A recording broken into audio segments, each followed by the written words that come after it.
Welcome back, Bomb Squad. It's TNT episode 36.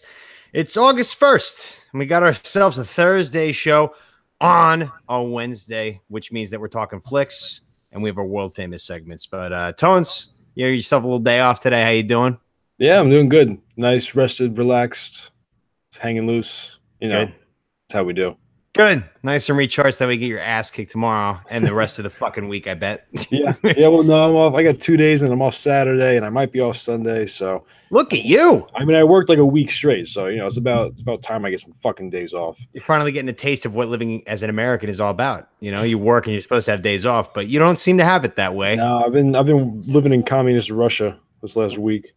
You will look. That's it. That's pretty been much on a plantation. Yep, exactly. Well, in your case, a freezer, so the opposite of a plantation. Instead of the burning hot sun, you just. I guess Siberia. So I was in communist Russia. Here's a quick question right off the bat. Yeah. Right off the bat. Would you rather freeze to death or burn alive to death? What do you think is worse? Freeze to death. Yeah, I think so too. 100%. That's a no-brainer. Yeah. No, I don't know. I mean, the way that they died in Titanic, that didn't look fun. It didn't look fun. It But looked slower too. Way slower. Yeah, it's slower, but like at a certain point, you just go numb. I feel like, and it's just that's it. Once you go numb, you're just gone.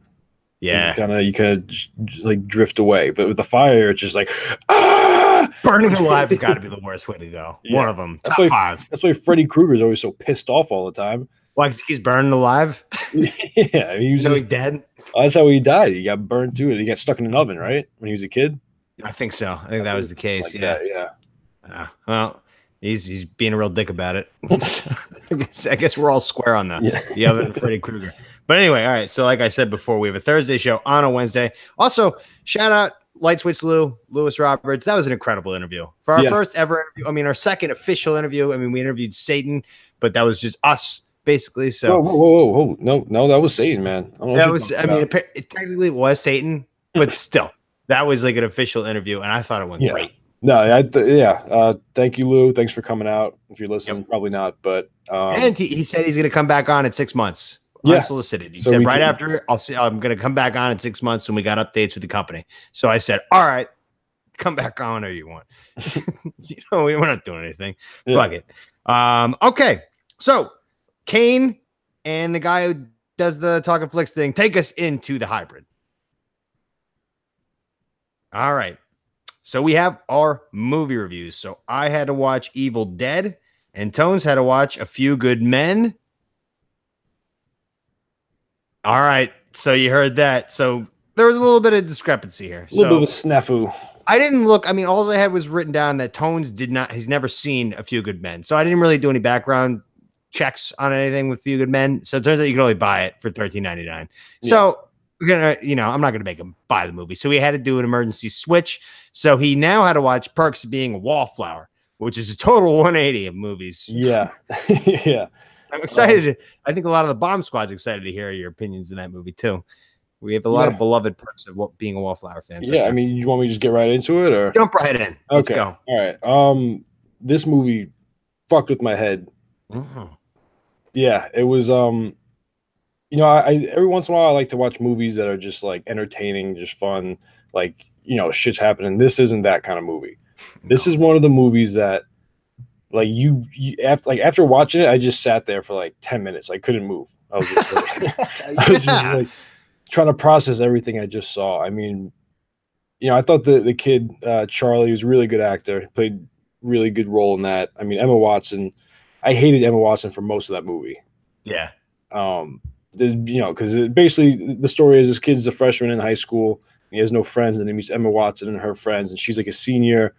And he's a freshman, yeah. Yeah, he's a freshman. He gets friend zoned for a while, and it's a whole, So I mean, like as most guys have been friend zoned at some point or another. So like, you could relate to that.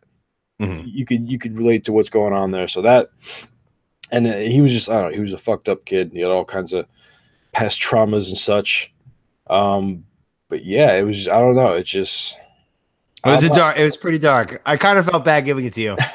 No, it was a really good movie. It was just like, it was just intense. There was just a lot going on. Not gonna lie, I cried a little bit at the end. That's what it's. I'm so happy to hear that because everybody did. Yeah, it just tugs at the heartstrings, man. I don't know. It's just some guy, he coping with some trauma from his childhood, like you said, and then he ends up going to high school, and he obviously doesn't have a lot of friends because he doesn't know how to talk to people, and these people are nice enough, these seniors, to like recognize that and be friends with them. Yeah. And then Emma Watson's one of them. They end up falling in love, but like he's too afraid to say anything because she's a senior, and she always has other boyfriends coming in. And she's always got boyfriends, and they always suck. Yeah, and then, like at the end, like the day before she decides to go to college, she tells him like, "Why didn't you ever ask me out?" And he's like, "I didn't think you wanted that." And then like they make out, and then she leaves for college, and then like your heart is fucking ripped out of your goddamn chest. And he has. I want to cry just talking about it now. I know, it's tough. And then he has like after that, spoiler, he has like a little breakdown because he had issues with depression. I think he was sexually abused by his aunt. Well, yeah, that, and then his friend killed himself too before high school started. Yeah, it seemed like his only friend. Yeah. Yeah. So it was like, broken kid. Yeah, I guess abandonment issues. I don't know, some kind of shit. But it was intense, man. Said, I'm gonna go ahead and give it 8.6 sticks of dynamite. I think that's a high score. Yes, it is. It is a high score. Like I said, like every once in a while, I like a movie that just makes you feel something, whether it's happiness, sadness, fear, anger, just something that just like. Yeah, I think that movie gives all of it. I was gonna give him Requiem for a Dream today, but I passed because otherwise we'd have been just talking about the sorrow of heroin addiction. Completely across the country right now. Yeah, that would have been. Maybe we'll do that on another date. But it was a good movie, man. It was and like I had seen parts of it because he used to watch it like every day. I used to watch it all the time. Yeah. You just sit there just like watching it on like Tuesday afternoon. Yeah. It's like, but yeah, it was so I've seen some of it before, but I didn't like get the full picture. But it was really good.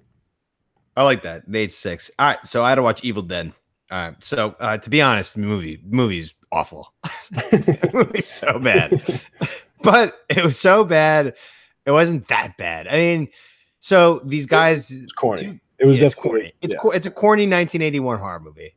And like it's just I shouldn't have even texted you about the I had a subtitle issue. Like I think the subtitles were about, I don't know, 30 minutes ahead of the movie. So it just read like there were ghosts or demons that were like talking amongst themselves, but you couldn't hear it. There was just like plot lines going on. Like I was like, nobody's saying this, but I'm reading everything and it's terrifying. It's just like, ooh, look at Linda. Like screams and all this and that. So I'm just like, fuck, these guys are scheming something. By the time I texted you, like that shouldn't be there. So turn them off. I was like, that kind of took away from it. I guess the ghosts weren't like scheming anything. But anyway, they get to this cabin. They were scheming, for sure. So it's 5 of them, right? 3 girls, and then 2 dudes. They get to this cabin. Right when they see the cabin, they should just be like, this is not what we signed up for. I mean, look at this. I mean, like it's a disgusting, small, ugly cabin in the middle of nowhere that like nobody's been in for years. Why would we fucking stay here? But they breeze right over that. They're just like, nah, you know what? We didn't even pay for it. It's a free vacation. We're here. Let's just go in. Yeah. So they go in, immediately goes bad. Yeah. No, they start snooping around. They find some stuff. I mean, to be fair though, I mean, they were like what high school, college kids or whatever. Like when you're in college, like you don't really think about that. You just no. This This is not a high school college thing. This is a fucking basic natural instinct that like you see that's like that should be screaming danger at you. Say like I am not comfortable here. This is a terrible idea. We should leave. Unless they're trying to like do ghost stories, like, if they're ghost hunters, then it would make sense. But if they're just there to enjoy a vacation, leave. Yeah, no, it is common sense. But then we wouldn't have a movie. Without that, we wouldn't. In my opinion, that would have been the better option. Really? So yeah. So you didn't like it? No, it was terrible. I mean, like, it was. I don't know. The graphics were terrible. I mean, like all of a sudden, like first of all, it's NC-17, so I drew my interest big time. I was like, I don't think I've ever seen an NC-17 movie. Back in the day, that used to mean just like, no, not even your parent can get you through here. Yeah. You have to be 17. So like, I'm just like, whoa. So then you find out early that the reason it's NC-17 is because the girl who wanders out after hearing the voices of the ghosts to go check out what it is, she ends up getting raped by a tree. Completely. The trees grab her and hold her down, and a big branch comes and stabs her right in the vagina. Am I wrong? No, that's exactly what happens. That's exactly what happened. That's why it's NC-17. was just like, right when I saw that, I was just like, geez, completely unnecessary, you know? And then she just becomes a hell beast. And then they lock her underneath the cellar, but she could still push up on the door and peek her head out and just go crazy.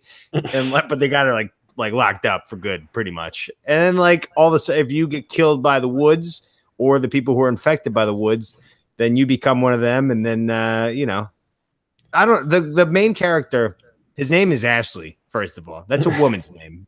No offense. Yeah, no, it is. I mean, I actually knew a kid in high school. It was a guy. His name was Ashley. He was kind of weird, but imagine the nerve of your parents. Imagine just like the complete lack of self-awareness to like, it's a boy. Let's name him Ashley. Yeah, but I just told you it's a boy though. Yeah, but I just like that name so much. Let's just go anyway. Ashley. Yeah. Name your son Ashley? No, absolutely not. That's what they're saying. They're like, I know it's a boy, but like I was so set on this name, so let's just stick with it. We couldn't get the girl we wanted. We ended up getting this guy. We're just gonna keep asking. You're disappointed. Is already written, and I'm too lazy. But he ends up surviving somehow, some way. Even though if you look at the plot, there's no way he should have gotten out of there. Zero shot. And then at the end, he walks out. It was similar to Baskins, where he walks out. You think he's just in the clear. It's great. He gets to the car. Bam, he's dead. You know. Yeah. But then all of a sudden, there's an Evil Dead 2 I see that's coming up next, and he's the main character. I was like, well, they just killed him. Yeah, no, I mean, look, listen, it's not meant to be, good, like Shining or like The Exorcist. Like it wasn't meant to be any good. It's supposed to be like a cheesy, corny horror movie. Like there's a whole, yeah. I look, I'm not saying it was a great movie. I enjoyed it though. I watched it. I was entertained. Yeah. See, this is like the polar opposite of Perks of a Wallflower. I was entertained. That's the thing. Yeah, exactly. Oh, you weren't?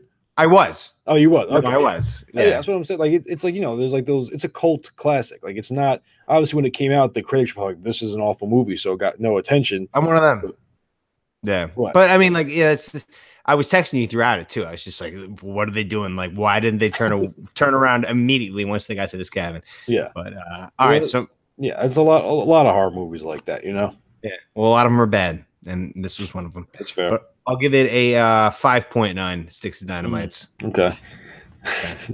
I'm just glad it wasn't a 6.9. I was going to give it 6.9, but I was trying to shock you out of it somehow, whether it was really good or really bad, just like force you out of that 6.9 zone. All right, so we got our new movie assignment. So what am I watching? You're gonna watch Chef. Chef. It sounds bad. No, it's a good movie. Jon Favreau. Jon Favreau. Favreau. Character of Iron Man, the roommate of Rudy in the movie Rudy. Yeah. Swingers. Yeah, Swingers. Yeah. He's a chef. I don't want to. You don't like me giving too much. I don't know, but I could see him. He's so fat nowadays. He's the perfect chef. Is it a recent movie? Like 3 or 4 years ago. Okay, yeah. He's huge. He's massive now. He wasn't too big in the movie, but he was. He had a little gut. Have you seen him nowadays though? He's like a solid 380, 400 pounds. I mean, he was always huge dude. He was always 400 pounds. Really? He's big? Like fatter, way fatter than you would have thought. Yeah, look it up. Said, didn't register. The first time he said Jon Favreau. We think about the same guy? Yeah. Oh, I know what you're talking about. I mean, these are all. Yeah, I mean, he definitely got a bigger. I don't know, 400 pounds. Oh, that's a big one. Okay. Yeah, he's a big guy.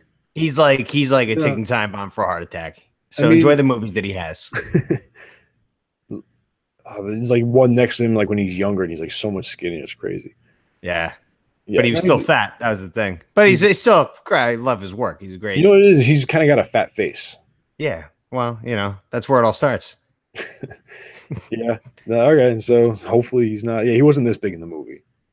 This was before all that. It looks like. Yeah. All right. So you have to watch Ghost. I've seen Ghost. No, you haven't. We talked about how you have. Patrick Swayze. Did you really? I mean, I haven't seen it in years, but I've seen the scene. Like I don't. Yeah, that's really what remember. we talked about. Okay, yes. I don't really remember most of the story. I just remember the scene with the pottery and the. I want you to watch it and see the story because I just rewatched. I was gonna give you This Is Spinal Tap, but I'm gonna save that. Okay. For another day. Because Ghost I just watched and I'm just like, he's got to see this. He's got to. Whoopi Goldberg's in that too, right? Yeah. Okay. Yep.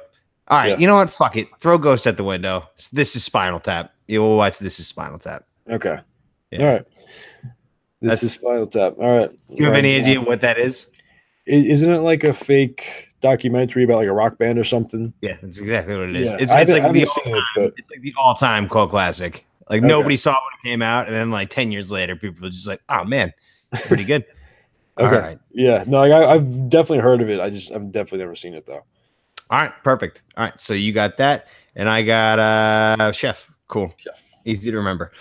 All right, so that moves us to our first question here. So we have, what TV show or movie has a supporting character that's more captivating than the main character?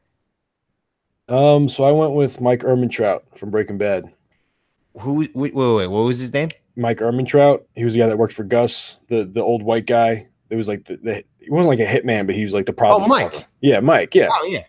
Yeah. It's his last name, Ehrmantraut. Oh man, that's a good one. Yeah, of course. Yeah, no, he's like I don't know, just like I want to know his backstory, like how he got to, like, I guess they kind of explained that in Better Call Saul a little bit. I don't know if you watched that, but yeah.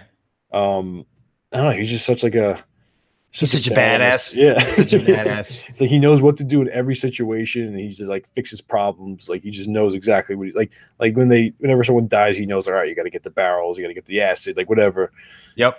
Like he's just. He knows when a situation is too dangerous, and he knew when it was like reasonable. And he's like, "You are a ticking time bomb, and I don't anticipate staying around for the boom." Yeah, and he was just like, whatever Mike says, he's 1000% correct on the situation. Yeah, you know. And I love that one guy that he kills when he hangs like the stuffed animal in front of the peephole, and it's just like, oh yeah. And the guy's like looking out the window, and he comes up behind him, right, or some shit, and he holds it against the wall. And the guy who's being held hostage kind of like steers into where the gun is. Yeah, yeah. But that was like, because when Walter started to go completely like mad in that show, you knew when he started to like go against Mike's advice. That's when you knew he was going bad. He was a loose cannon, and he was gonna fucking end up in a terrible spot. You know, when Walter's just like, you have like, how much more could you possibly want? Like, I'm out, like I'm done. Yeah. And for you to be doing this, you're gonna fuck everything up. And he kept going, and then he fucked everything up. Yeah, that's what he did. Yeah, no, that was. I mean, that's probably my favorite show of all time. Between that and Game of Thrones, but Breaking Bad, I mean, like, there's something that I love about like a flawed main character, like someone who's like you're rooting for, even though they're like not the good guy. The thing about that show is like, you never see shows where it's like that dark and then like things go as bad as they would in real life. You know, well, like usually they try to do spins and make it last longer. But like when I went downhill, like once his wife found out about it, that was huge. Then like you didn't think his son would ever find out about it, and then he did. Right. And then like Hank finds out, you didn't think he'd ever find out before he was dead, but then he did. Like everybody just finds out, and it's just like, oh my God. And it just like spirals completely out of control until it crashes. It was insane. Those couple episodes when like Hank, like after Hank found like the book with the inscription on it, and he knew, and like they were like they went down to that like tense dinner at that Mexican restaurant. Yep. There's like, hey, you guys want to the guacamole? And he's just like, get the fuck out of here. Exactly. Oh man, I gotta rewatch that show. It's so good. Such a great show. Yeah. Have you ever seen No Country for Old Men? Yes. Anton Chigurh, for sure. Yeah. I feel like that's the no-brainer, even though that seemed like the no-brainer. Anton Chigurh, like that movie was all about him, not even close to any of the main characters. Yeah. No, he was so creepy, like that, dark. That scene in the gas station when he flips the coin for the guy's life, just as a hobby. I mean, that's it. Like he's just like, you know what? I see somebody I can kill right now. Let's flip a coin and figure it out if I should do it. You know, like he was just like the darkest, meanest, like not even close to being in touch with humanity, psychopath in movie history. We did a couple episodes ago. We had the question, like the best movie villains. Like he should have been on that list.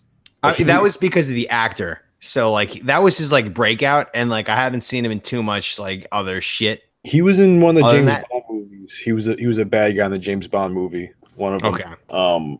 He's been in a couple other things too, but yeah, I mean, even just from that role alone, I mean, just complete psycho. Just a complete psycho, and plus he had the signature weapon with the fucking gas canister or whatever. Yeah, like, and he just like how like He can blow fucking locks out of doors with it, or he could just put it right in your head. And then he's got the silencer on a shotgun. I didn't know existed until that movie. That's intense, having one of those. I think it's a fucking barrel and a half right there. Oh man, but yeah, Anton Chigurh, that guy. And plus, at the end of the movie, after he like gets destroyed in the car wreck, he still walks up. Like he never dies. He just won the movie, and then like Michael Myers. He got all the money, got what he wanted, but at what cost? Yeah, he the first time I watched that movie, I really didn't like it. Same. And then like people were like, no, it's a really good movie. And I went back and watched it, and just like watching him, that's what it was. It was like first I was like, oh, the bad guy doesn't even talk. He doesn't do anything. Like, this is dumb. And then I like watched him, like all of his little subtleties, and he's like really creepy. Dark. Really dark. I think that and There Will Be Blood came out around the same time, and I hated both those movies the first time they came around. Yeah. The second or third time it came around, and when I watched it, I was just like, these movies are that good. Yeah. There Will Be Blood, I kind of have the same thing. I've only watched it twice, and the second time I definitely liked it more, but like I'm still not like fully on board with it. It's tough because it's like a 3-hour movie. Yeah, I know. Watch the whole thing and like risk not liking it. It's one of those where like you're on a Saturday and like you had plans, but they all got canceled. So all of a sudden you have like nothing to do. Yeah. It's like, I'm gonna throw on There Will Be Blood, or like I'll throw on fucking, a 4-hour. I'll put it on Titanic, which is pretty much the same way. All right. So next question: what is your favorite movie that's not in English? So I actually had to do a little bit of research for this one because I was asking. No, I wasn't Basque. I didn't even think about that one. Because I was like kind of drawing blank, so I just kind of Googled like some of the best foreign movies, and this one I haven't seen in a while, but it's called Life is Beautiful. I've heard of it. I don't think I've seen it. It's about these Italian Jews that get caught up in the Holocaust. It's a father and his son, and the father, in order to like protect the son so he doesn't get scared, like he's a little kid. He's like probably like 4 or 5. He convinces him that it's like all some kind of game somehow. Mm-hmm. Like the whole being in the concentration camp.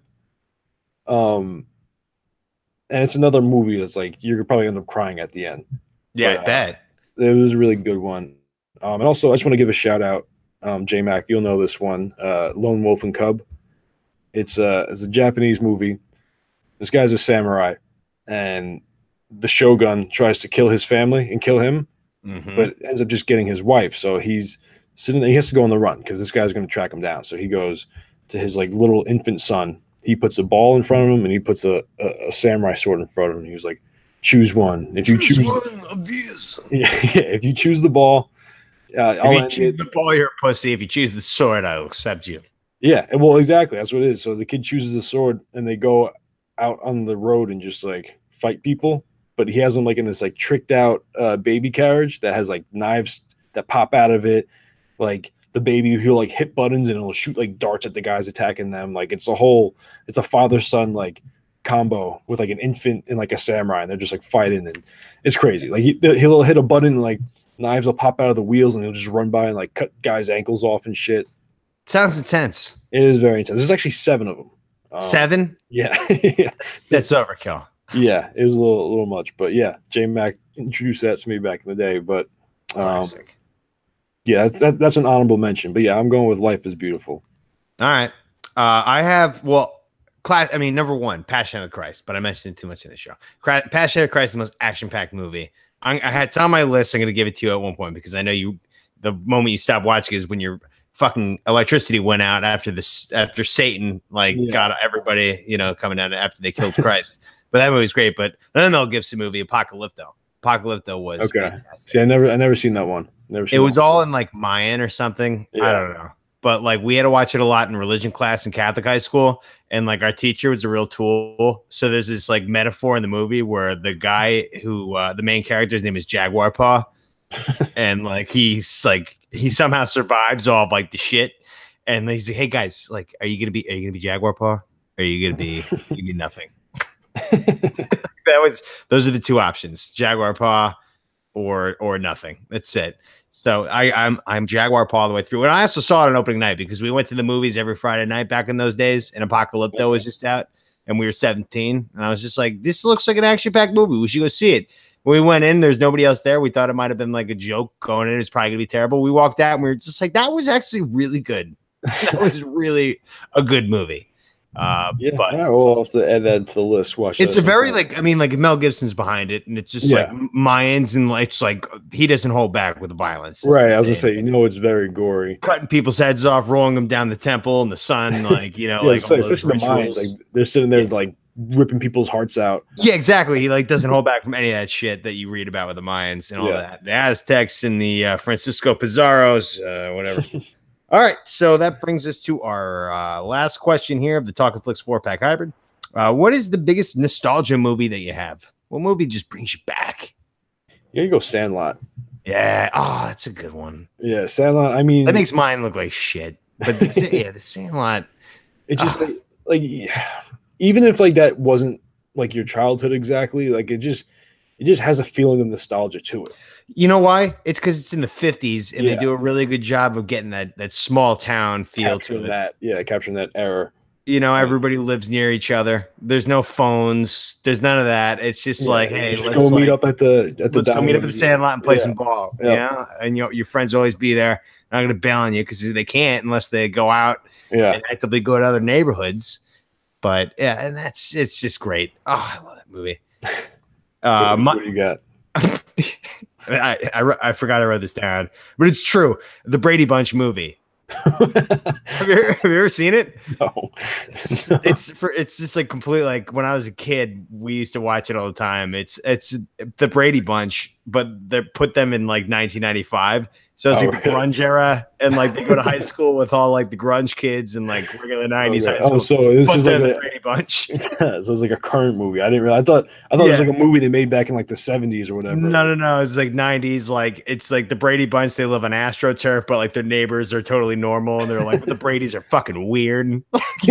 So like when they go to school, they're just like the same old like weird fucking like giddy up people, but like everybody else is just like caught up with the times. And it's the dad's lessons are hilarious with like recent now kids like make sure you wear a condom thing. I don't know. Like, it's great. We'll have to check that out. The reason I remember so much because my brother was a big fan of buying soundtracks to movies if they had like his type of like music to it, which he's like a huge Green Day, Blink-182 guy, like classic, and like because it's pretty much in the 90s, a lot of the songs on there are like mid 90s, like low key, like awesome hits, punk rock, like underground hits, and that's why he had it. So like I got that. Once he's done listening to an album and he doesn't listen to it anymore, I steal it. And then I go to my room and I listen to it, and that's how that worked. That's how I got to Green Day, Metallica, and all that stuff.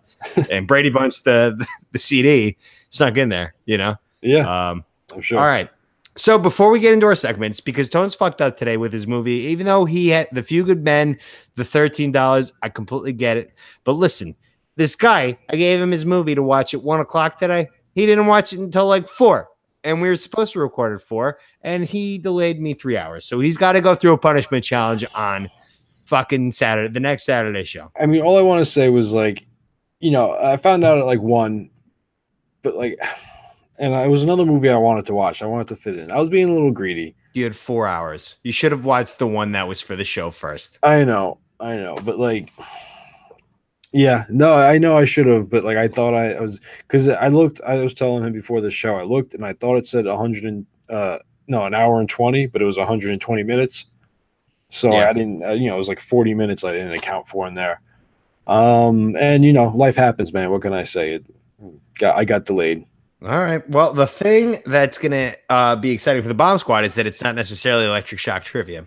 So I have a bag filled with punishment challenges. Yeah, ruffle it so people know you're holding a bag. Holding a bag, CVS bag. Okay. So I have 4 TNT punishment challenges lined up, and I'm going to pick one randomly here. So I'm shaking the bag, as you can hear, and we are going to pick right now. And electric shock trivia is in there. I'm going to be really disappointed if you get that. Yeah, me too. Okay. I have picked. It's crumbled up in a little ball. All right.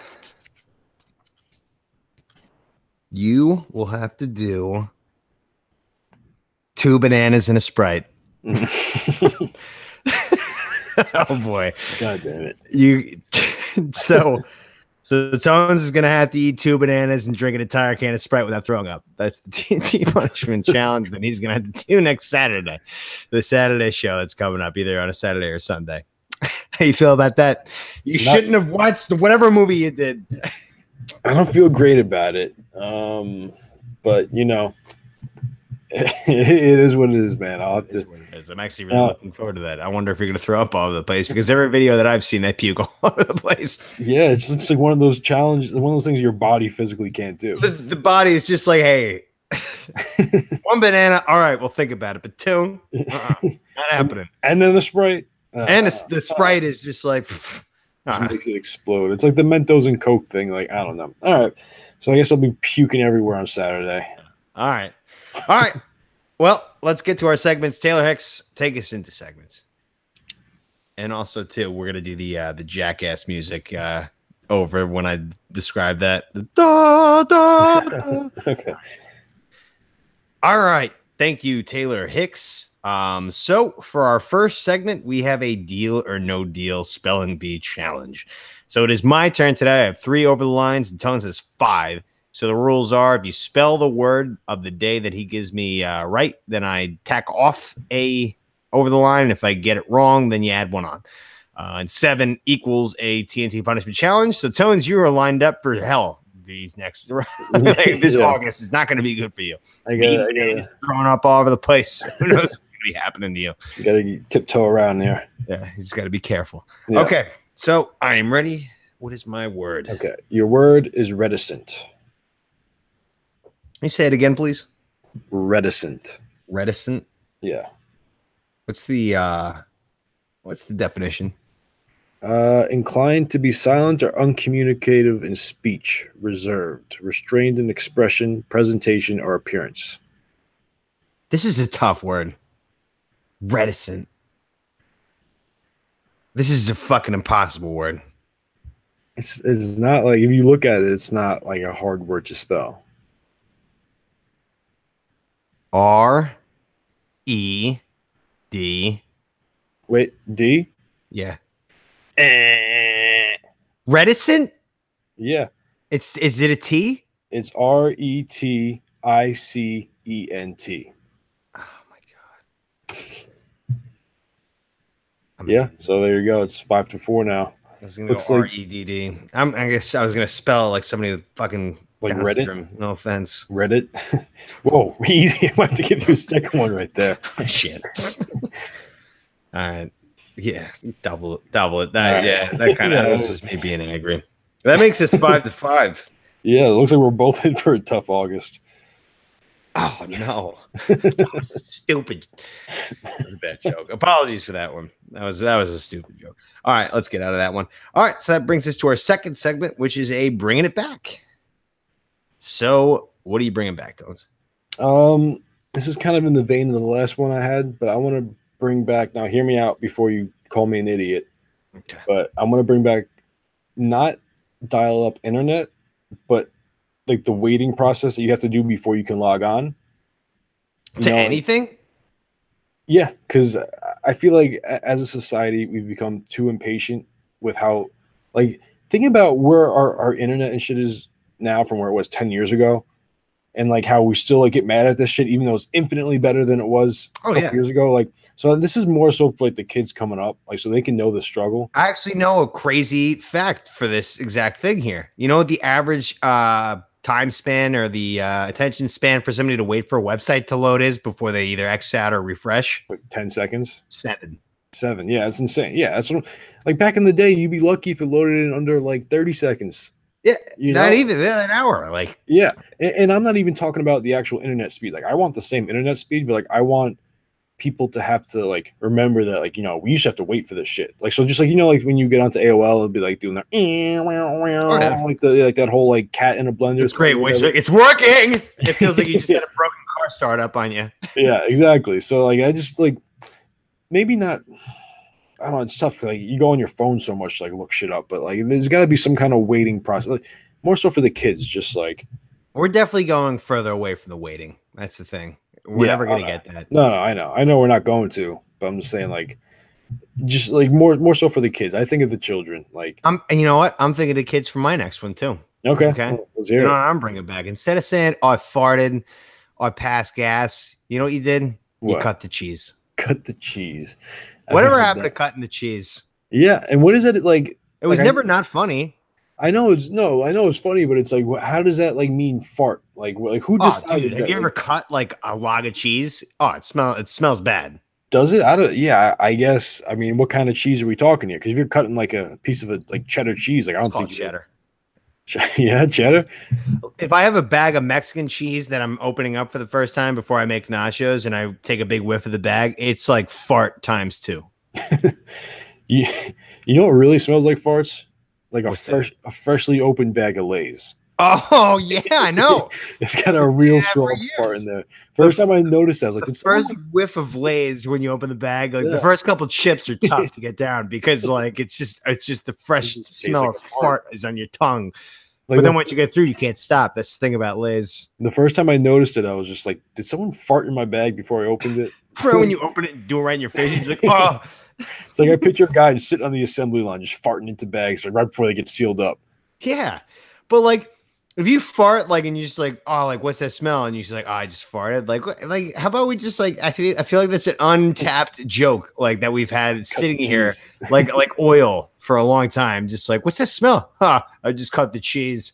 I mean, I feel like that would get a room like rolling.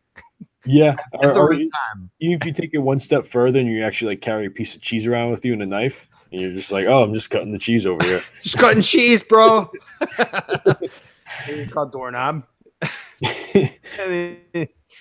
Safety, cut the cheese. You know. Yeah. Oh, man. Yeah, it's I don't know. You're bringing it back to real focus around farts. Yeah, because farting was a big part of the childhood of mine, and sure. You know there were different words and slangs around farting. And I want to bring those back. A lot of them, you know, whoopee cushions, safety and doorknob, cutting the cheese, all that good stuff. You know, yeah, those certain things we shouldn't move on from. Certain things we should just be like, hey, if it ain't broke, don't fix it. You know, agreed. You just say something? No, I said agreed. I agree with you. All right, I concur. Yeah. Thank you. Okay, so that brings us to our next segment, which is a What's Good? All right. So I had to listen to Slob on My Knob by, I don't know who fucking sings it. It's supposed to be 3 6 Mafia. I don't know what, that was some weird name that they had on the iTunes, but yeah, 3 6 Mafia. I just don't understand how people listen to this. I really do not. No, yeah, this song is a little more of a joke song. It's so bad. Oh, if it's a joke song, then I get it. Yeah, it's not. Yeah, it's not supposed to be like a serious. But they still all sound the same to me. It's still just like a beat where it's the same pace, and then it's just them inserting quick or like sort of quick rhymes in between and making them sort of kind of rhyme, but also telling a story. So these I wrote down 1, 2, 3, 4 verses. Okay, so the first one I wrote down, "What's good, Slob on My Knob," classic. I mean, this is like pretty much the preamble of the song. Like corn on the cob, check in with me and do your job. If you've even had corn on the cob once, you know damn well that is not what a blowjob is. Yeah, you know. Corn on the cob is blowjobs to this guy. No, see, he's not asking for a blowjob. He just wants you to slob on it. So just like I don't know. Eating corn on the cob is fucking gnawing on it. Yeah. It's like I guess you're not slobbing on the corn of cob. Yeah. No. Get in there. It gets stuck in your teeth. Like you can't just lick it off. They're fucking. It's a plant. I mean, it's just like it's not a lollipop. It's not a popsicle. It's a lazy rhyme, and I bring it up with a lot of the songs that you give me. It's a lazy rhyme because it's like they wanted to like corn on the cob, check in with me, and do your job. You know.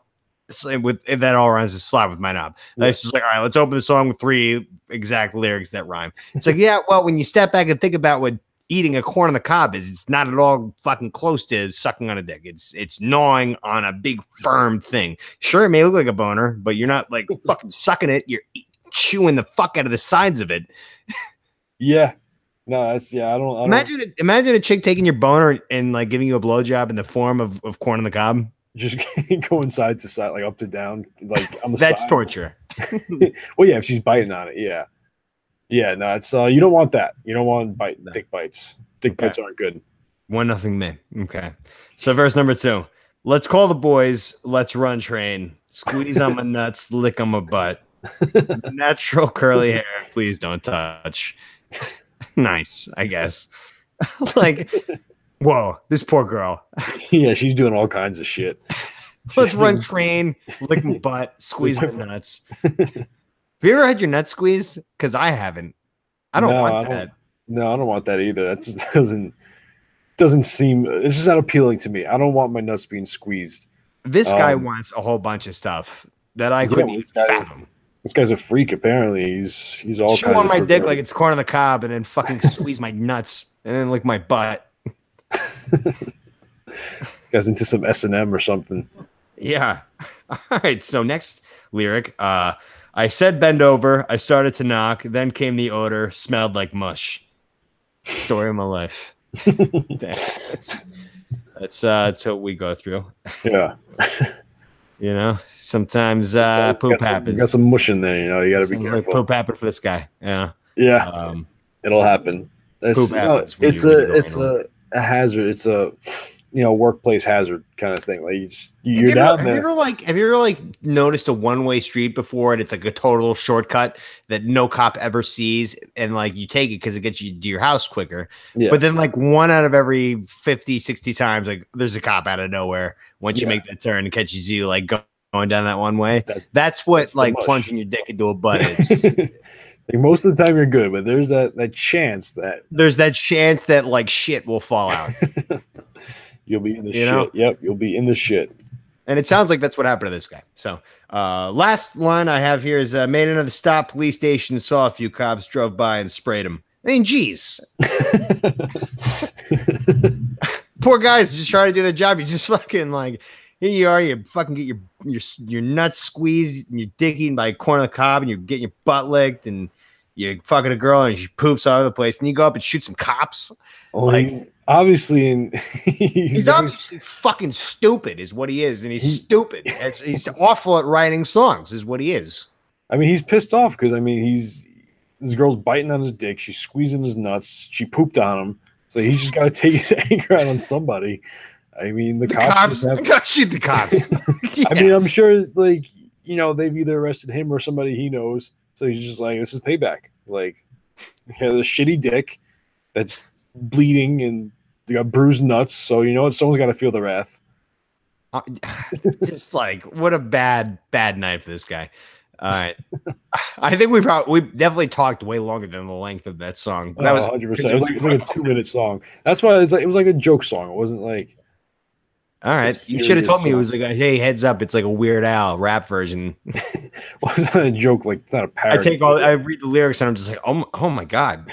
I gave you this one because I knew you'd be appalled. I was appalled. I was appalled and a half.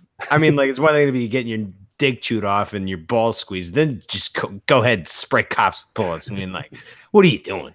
You have to understand, though, that like in the rap culture, cops are the bad guys. Well, they need to grow up because they're dicks without them.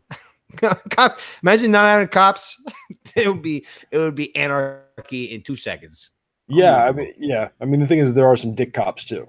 Oh yeah. Well, there's a fucking bunch of dick salesmen too.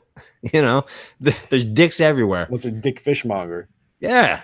Your boss is a total dick. Well, hopefully he's not listening to this, but hey, whatever your name is, you're a dick. Fuck him. Fuck him. What's he gonna do? Fire you? He's gonna fucking whatever. All right, so he'd be fucked without me. Yeah, you'd have to actually do work. Yeah, you're the one who works 7 days a week. Yeah. So that brings us to our 4th segment, which is a Let There Be Rock. So you had to listen to Deuce by Kiss. So yes. What do you got? So question before we get started. Is a deuce, is that referring to shit? Yeah. Okay, that's what I thought. I just wanted to make sure because then my analysis wouldn't be right. So I have the lyrics. But it was like I think it was the 70s, so like you couldn't say like who gives a shit in lyrics. Right. So right. Just like who gives a deuce. Yeah. I just find it kind of funny, ironic, however you want to put it, that Gene Simmons is giving advice to girls on how to act. He's like the world's biggest like womanizer. He's giving them advice of how not to bother men.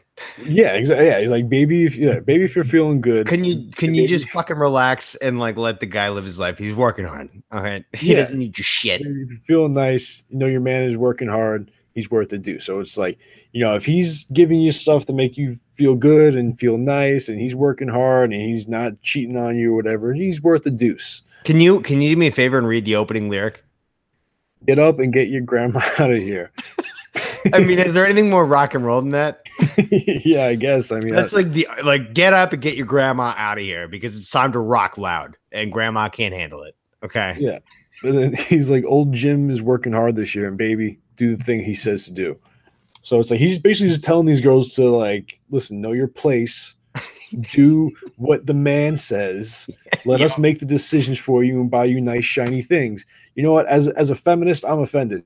Okay, I was going to say, what's wrong with that idea? I'm offended by this because why? Like, and this guy of all people to be telling girls how to act. Why is that? Because he banged all of them? Because he treats them like objects, and he's just sit in the corner. Let's set the record straight. Nobody in the rock and roll community likes Gene Simmons, like as a person. Like his character on stage is like God. When he puts the makeup on and he goes on stage, like Gene Simmons is God for sure. Like, but when you're having a conversation with him, you're just like, this guy's a fucking prick. Okay, see, I didn't even know that, so I guess it makes sense. Yeah, I mean, the stunts that he pulls on stage. I mean, he's got the tongue, obviously, that's like crazy long. He does the fire breathing with the flames. Yeah, you know, he's always got the high heels. I mean, when he does fire breathing, that's enough. Right. He takes a sword and slams into the stage, and then plays a song. Guy just knows how to put on a show. Yeah, no, I that's what I've heard. But I mean, there's not really a whole lot to break down here because it's like a 3-minute song and there's maybe like 25 lines. It's just about rock. I mean, that's what they're all about. And like this one's about like, hey, women, just shut up, let your guy rock. All right, you know, he works hard. He's worth a deuce. Yeah, and listen to this one. And baby, stop crying all your tears. Baby, do the things he says to do. Do it. Yeah. So he's just like saying, listen, like you don't deserve to make your own decisions. You don't deserve to do what you want to do. Just do what your man says to do. And he'll buy you nice shiny things and stop crying, you dumb bitch. Yeah. That's basically what he's saying. Like this song might be as offensive to women if you look at the lyrics as the song I gave you. I bet you if this came up too and started getting trending on Twitter, like Gene Simmons would be like in trouble. Yeah. A lot of the Kiss songs would be actually. Be like a Me Too kind of thing. Oh yeah, like the love gun, like you pulled the trigger of my love gun is just like about like Paul Stanley coming all over a girl. You pulled the trigger of my love gun. Gross. Yeah. Just 4 ugly Jewish guys, just like hairy and they smell like bagels and they're just like slobbering and like forcing women to have sex with them. Yeah, that's what Kiss was, I guess. I guess that's what we learned here today. I wouldn't tell you don't meet your heroes. All right, so that brings us to our 5th and final segment, which is an Ask a Gay. So what do you got today? I guess it's a really nice time. I didn't know I didn't want to overheat any other segments, and this is like my go-to. So I feel bad, but like it. No, I mean, go ahead. Let's go. What do you got? So you know what a BBW is? Big black woman. A big beautiful woman. It's supposed to be just like a real fat girl. Are there any BBMs? Oh yeah. Big black males. No, it's not black. It's big beautiful woman. Like it's when you see double B's, it usually means blackborn. No, I know like a BBC means, but like BBW isn't like. There's plenty of white BBW, Spanish big fat women. Yeah, big beautiful woman is what it stands for. Yeah, there's no such thing as a beautiful big fat man. Well, basically, what I'm saying, is there a fat fetish? There is. Yeah, okay. Absolutely. You know why? Why? It's because that's a sign of wealth to a lot of people.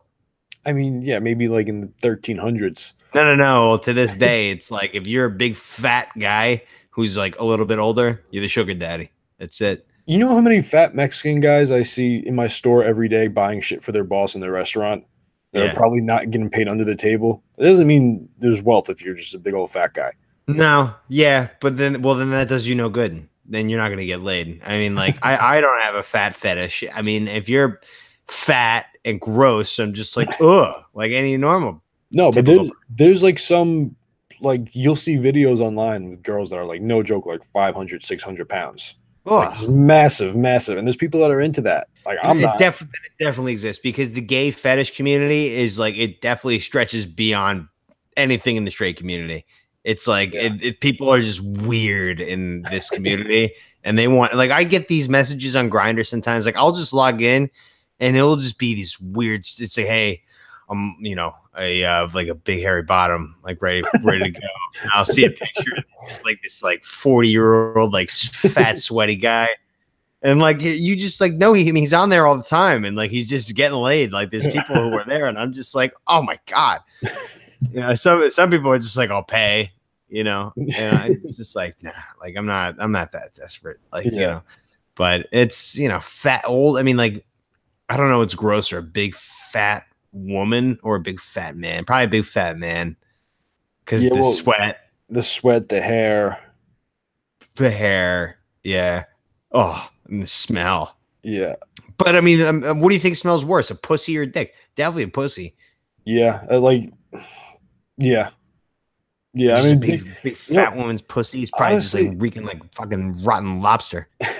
Oh my god, it all depends on the hair, because hair like holds on to smell.